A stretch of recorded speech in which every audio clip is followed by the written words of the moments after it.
দর্শক বন্ধুরা, আজকে আমরা চলে আসছি রাজশাহী বাগমারাতে। আজকে আমরা কথা বলবো একদম প্রান্তিক খামারের সাথে।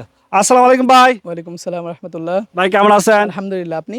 আলহামদুলিল্লাহ, আমি ভালো আছি। আরো ভালো লাগতেছে আপনার অসাধারণ গরুটা দেখে। তো এই গরুটা নিয়ে কথা বলবো, তার আগে আপনার পরিচয় একটু দেবেন। আমি মোহাম্মদ সাদিকুল ইসলাম। আমি রাজশাহী বিশ্ববিদ্যালয় থেকে অনার্স এবং মাস্টার সম্পন্ন করেছি।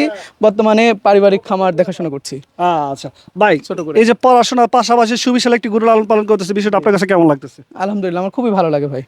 আচ্ছা, এটা কি জাতের গরু? এটা একটা পিওর শাহিওয়াল গরু ভাই। আচ্ছা, যারা এরকম বড় বড় গরু লালন পালন করে তারা কিন্তু গরুকে অনেক সুন্দর সুন্দর নাম দিয়ে থাকে। আপনি কি এই গরুটার কোনো নাম রেখেছেন? জি ভাই, আমার এই গরুটার নাম বাহাদুর। বাহাদুর। আচ্ছা, বাহাদুর নাম রাখার কারণটা কি? আমার ছোট বোন শখ করে আর কি ওর নাম বাহাদুর রাখছিল, এই জন্য আমরাও সবাই বাহাদুর বলেই ডাকি। আচ্ছা, বাহাদুর এটা কয় দাঁতের গরু? এটা 4 দাঁত ভাই। চার দাঁত। জি। ওজনটা কেমন হবে? আমরা আনুমানিক ধরে নিয়েছি 700 কেজি মতো। 700 কেজি। জি আচ্ছা, আসন্ন 2025 কোরবানিকে কেন্দ্র করে তো এটা লালন পালন করা। জি। কত টাকা দাম চাচ্ছেন?